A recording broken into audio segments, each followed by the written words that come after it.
Pemirsa, gabungan dari beberapa organisasi penggiat perdamaian melaksanakan sarasehan persaudaraan dan diskusi damai. Kegiatan ini bertujuan untuk memahami tentang betapa pentingnya persaudaraan dan perdamaian bagi bangsa. Kegiatan ini juga diharapkan dapat menjadi awal dari terwujudnya Hari Perdamaian Nasional.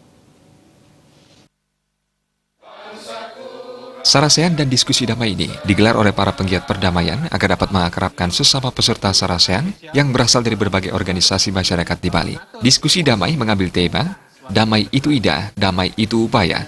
Menurut Ketua Panitia Kegiatan, Roy Samudra, kegiatan ini sebagai penyemangat dalam upaya mewujudkan persatuan dan kesatuan bangsa, di mana dengan situasi bangsa saat ini seperti adanya pertikaian dan perselisihan antar kelompok masyarakat membuat situasi tidak damai.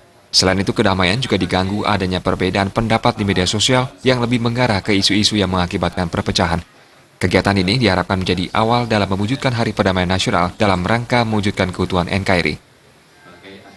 Kami dari Panitia Sarasehan Persaudaraan yang bertemakan Damai itu Indah, Damai itu Upaya yang dilakukan dan diadakan di Hop Coffee Corner malam ini jam 7 WITA di Bali, memberikan sebuah kegiatan yang ada dialog interaktif antara tokoh-tokoh dan seluruh ormas yang ada di Bali dan tokoh-tokoh perdamaian yang ada di Bali.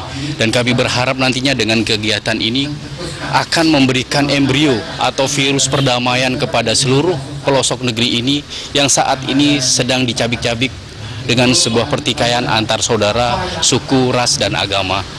Roy Samudra menambahkan pihaknya sebagai anak bangsa dan generasi penerus sangat khawatir dengan adanya perpecahan dan perselisihan di antara kelompok masyarakat.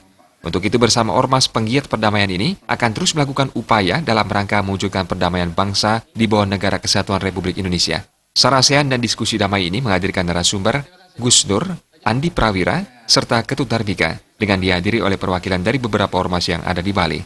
Bayu di Bali.